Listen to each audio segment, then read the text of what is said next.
I think the biggest thing people need to be worried about, where see people get in the most trouble, is that they think the gun is a universal answer to Mm. any confrontation problem they may have.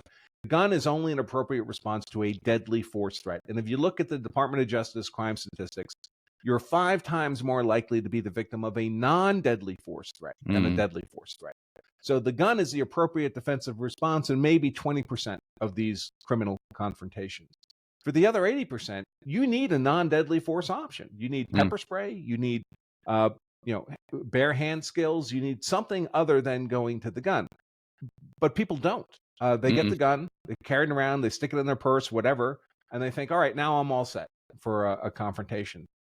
But if you go to that gun under circumstances that don't justify uh, the privilege to use deadly defensive force, you're running a lot of risk. Now, a lot of people get away with it because whether or not you're arrested and charged and prosecuted and convicted, those are decisions made by other people downstream. And in a lot of cases, the authorities just choose to use their discretion not to charge you, not to prosecute you, not to convict you.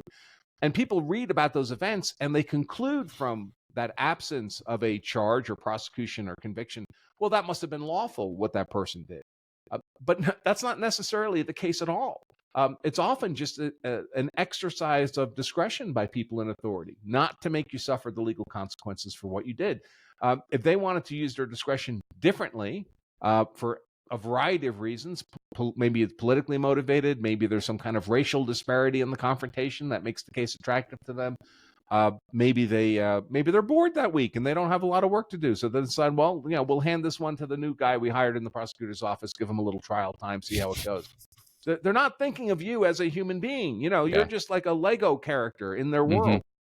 And you're incurring those risks, even if you've read news reports about people who did the same thing and didn't suffer legal consequences.